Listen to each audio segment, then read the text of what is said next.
Hi, everyone, and a very warm welcome to another edition of the Vet Method podcast, where we bring team training concepts to independent veterinary practice owners who want to grow revenues through a high-performance team. My name is Sanjay Mangabai, and I'm so pleased to be joined today by Dr. Keith Marlow. Hi, Keith. Welcome. Hi, Sanjay. How are you doing? I'm very well, thank you, Keith. So whereabouts are you today? I'm at home. I'm at home today, sitting down here, having had a leisurely morning and helped out with a bit of housework as one does, and awaiting your call to do this little meeting for ours. Sounds like a busy life, Keith. Not really. It's a very leisurely day, a Friday for me. Very good. So a little bit about Keith. Keith has been a dentist for 43 years. Since qualifying in South Africa, he has worked in various practices in London before starting his own practice, which he ran and managed for about 15 years. Now, Keith works in Salisbury as an associate. Okay, so the title of the podcast is Learning and Training from a Dentist's Viewpoint. And if you're ready, Keith, our time starts now. So my first question, Keith, is what do you know now that you wish someone had taught you a long time ago? How long you got? It's one of those very easy questions to ask, and then when you've asked the question, you think, "Good grief, what is the answer?" Because there could be a lot of things. Absolutely. I suppose the most common thing is that when we're at university, they teach you all about dentistry, all about clinical work, all about how to do things correctly and in the right way, obviously. But what they don't teach you, I think, if I recall, it may have changed now, but as I recall, 1 hour lecture on how to run a practice. Wow. And in hindsight, when you qualify, you think, yeah, I'm a dentist, now off you go. And most of us have to, in those days, used to just go and work as an associate in a practice. You get there Monday morning and you've got a list as long as your arm. You have no idea how to manage that whole thing. And so you learn the hard way. Now I think they have different ideas. They try and get people to do like almost like an apprenticeship. Yeah. Where you get where you get helped by the older, more experienced dentist that you work for, which I think is a very good idea. But I must say that's one of the things that really bugged me for many years, because they don't teach you how to run yourself as a clinician day by day, or how to run the business side of the practice, and also how to deal with staff members, all that stuff that you don't, as a dentist, all you worry about is a little area called the mouth and the teeth, and all the other stuff comes along and you have no idea. You really have most of us have no idea. Some people have got natural acumen, and I get that. Some guys are real natural businessmen and they're good at it. But the majority of us, you speak to most people, they'd say to you, "Wow, I knew nothing." Absolutely. And there's so many parallels to certainly the veterinary side of things, where one of the criticisms is that academic facilities, universities, colleges, they focus a lot on the technical skills. Yeah, but no one teaches you about organization, about communicating, even with clients. But you're not going to work on your own. You have to interact with your staff, with nurses, with receptionists, and those things make a big difference to how well you function in practice. And it's like I qualified 33 years ago, and we were taught none of that. And I just wish somebody had spent some time telling us, teaching us how to do that, rather than having to just find out on your own. Wow, thanks, Keith. That's perfect. That leads us nicely on to question number 2. What makes a good dentist, and what's the biggest challenge they face? Wow, how long? Again, it's one of those $1 million questions. What makes a good dentist? I think that kind of question's got to be asked of a patient. Because to ask the dentist what makes a good dentist, we could rattle off all sorts of nice things, and like, we got to be have a good presentation skills. We've got to look clean and healthy. We've got to have nice teeth ourselves. We've got to have a nice manner. We've got to be patient, kind, all those kind of things. But you ask a patient what makes a good dentist, and they'll say someone who's honest, someone who doesn't hurt them, Yeah. and someone who's gentle. It's all those kind of things. It's very difficult to put a thing what makes a good dentist, because there's so many factors involved. But I do think it's gentleness, kindness, patience, not patience with the T, patience. Yeah. And understanding of the individual's problem, not necessarily what you perceive as the issue. Absolutely. They perceive as the issue, what they complain about, what they want to have done is what I think makes a good dentist, if he or she can recognize that fact, not just throw at them all the possibilities of, we can do this, do that, do that. The poor patient walks out there thinking, good grief, what's going on here? Absolutely, Keith. You make a really interesting point about it's the patient's viewpoint that matters. Yeah, it doesn't matter how good you think you are. It's what matters to the patients, and I think that's across all industries, in professions like ours. We forget what's important, what they value, and it's the things that, again, we touched on it in question number 1, that they don't teach you at university. You mentioned communication. You mentioned showing them compassion and kindness. Possibly, I could add that a good dentist has a business sense as well, because all this, all that we do, you've got to be productive and you've got to produce something of value at the end of it. But that's a really, really good and interesting viewpoint, Keith. And again, like I said, I think it's across a lot of industries like ours, and things, again, that you pick up on the job sometimes, unfortunately. Good, great.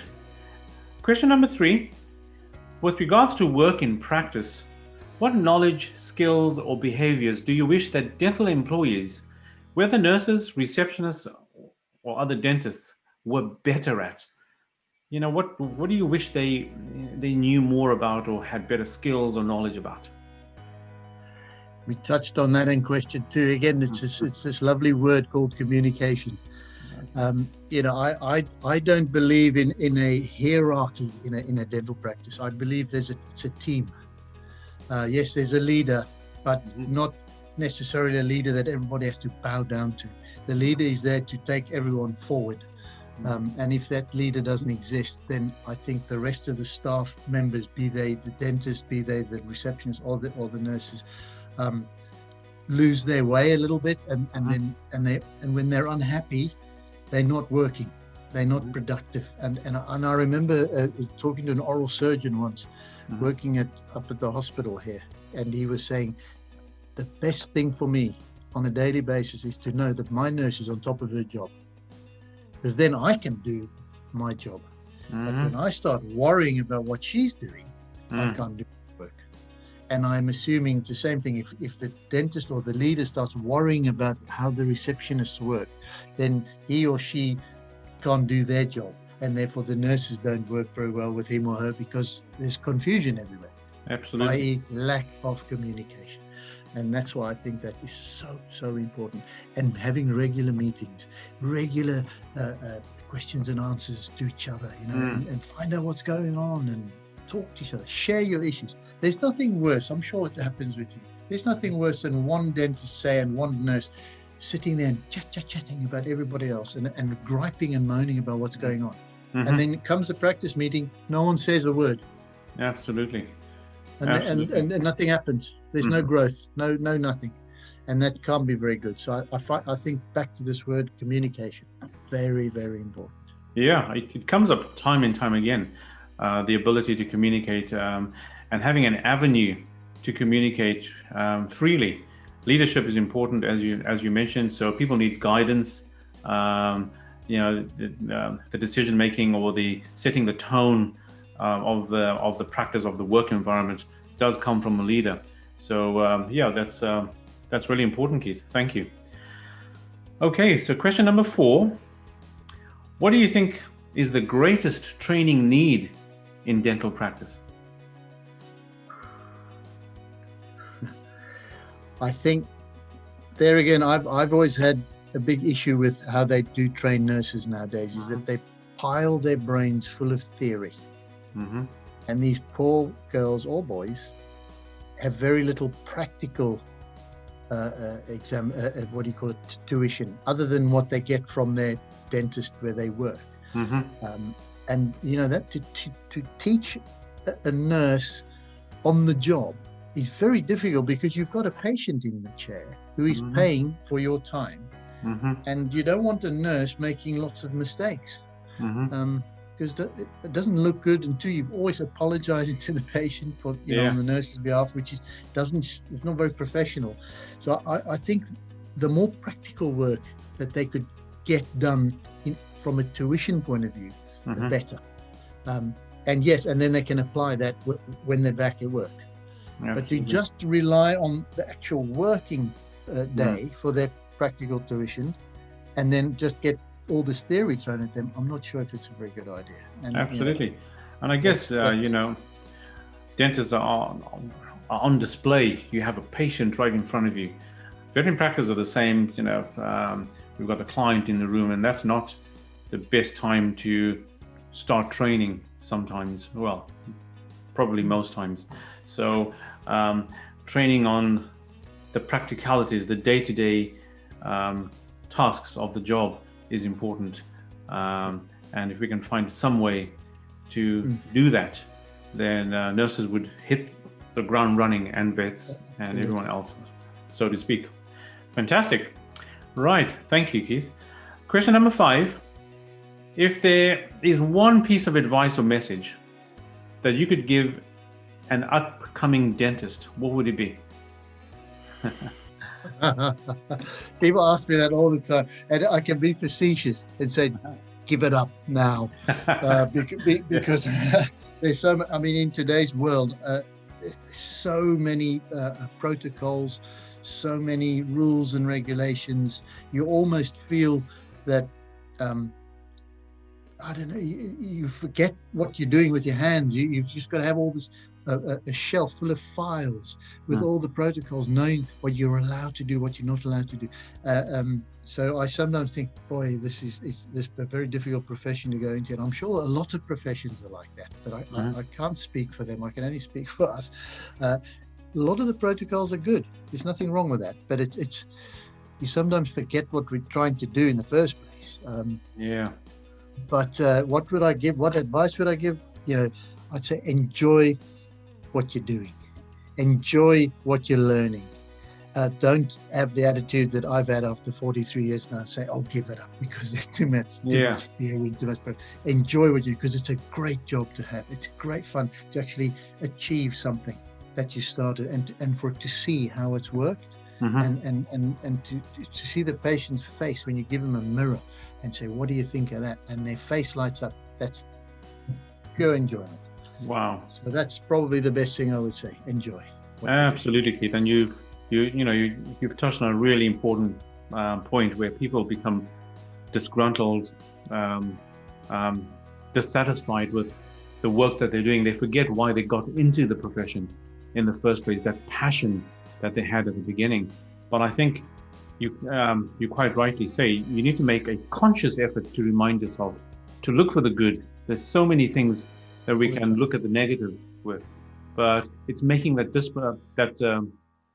important sort of difference to patients' lives, especially dentists, and people can walk out of a dentist's room completely different, pain-free, looking a lot different, a great smile.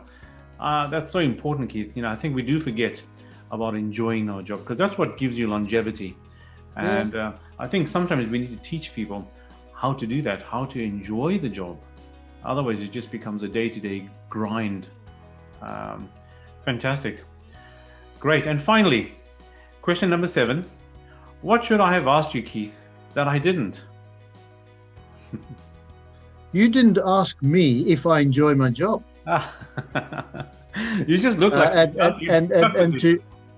And to have been at it for 43 years, some people say, wow, really? Because most people, I think, having worked for 43 years in any job or profession, they sort of reach retirement age. And lots of people say, "Oh, why don't you retire now?" To do what? You know, I've 43 years I've spent doing this job. I enjoy it. I really do enjoy the actual work of dentistry. So what didn't you ask me? Do I still enjoy my work? And the answer is yes. And I think that's important. Again, going back to all the other things we said before. Absolutely, Keith. You know, again, that's a nugget of information. When you don't see your job as a place that you have to put up with just to earn some money, when you see it as something you enjoy, something you look forward to, I don't see why people need to retire. To be fair, if you like doing what you do, and that's the important bit. That is so important. Wow. Thank you, Keith. Really, really interesting. You gave us some fascinating insights into the world of dentistry and into the job that you do, and also the training needs from a dentist perspective, which I'm sure our listeners will find really, really valuable. Keith, thank you so much for joining me on the Vet Method podcast. I've thoroughly enjoyed it. Nice to talk to you again, Sanjay, as always, and I look forward to seeing you again when we can in person. Thank you so much.